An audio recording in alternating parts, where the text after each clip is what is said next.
George Bush made history this week. At 72 years old, he became the first former president to skydive. That was pretty cool. And across the globe, first daughter Chelsea Clinton won raves as she accompanied her mom on a trip to Africa. But Richard Candace has an even better story to tell. You see, he came within inches of a 10-story free fall in an elevator. You'll never want to get on an elevator again. And his amazing survivor story makes him this week's extraordinary person.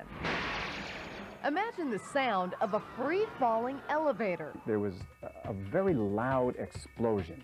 I can best describe it as maybe a shotgun blast. What seemed like a few seconds after that, there was a fishtailing sound. It sounded like whoosh, whoosh, whoosh, whoosh.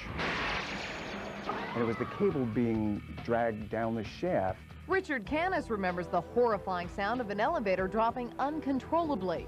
He came dangerously close to being trapped inside that elevator, an elevator whose brakes failed and would eventually drop 100 feet, crashing into the sub-basement.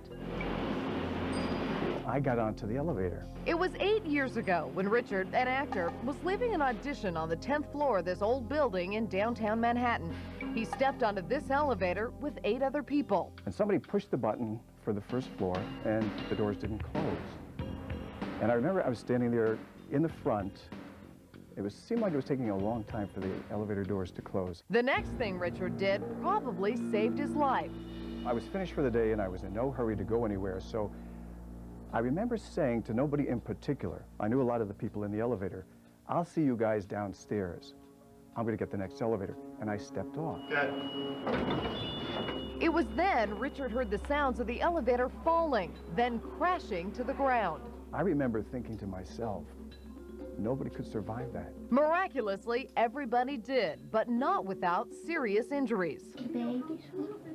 Paula Jean Nichols-Clement was hurt the worst of the 8 passengers. She suffered severe head injuries when she was thrown up against the ceiling of the elevator. As I was up there, I was looking down, and I could hear myself screaming at the same time as I heard them scream.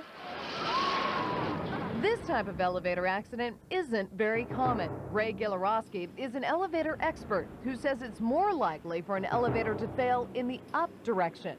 If there should be a malfunction in the control system or the mechanical braking system, the counterweights are 45% heavier, which gravity will drop that counterweight and take the elevator up at a high rate of speed.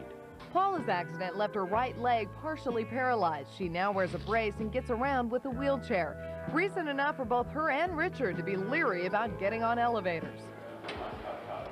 I've gotten off of elevators that I did not feel comfortable on, where some people will just continue to press the button if the door doesn't close. I'll get off. It's a decision Richard doesn't think twice about these days because he still can't explain what triggered him to get off that doomed elevator 8 years ago. I stopped and I thought, why did you get off the elevator? You know, what made you get off the elevator? And I can't answer that. I don't know. I'd say it's a good reason to take the stairs, and even better reason, safety experts say there are usually 50 to 55 elevator accidents a year in the U.S.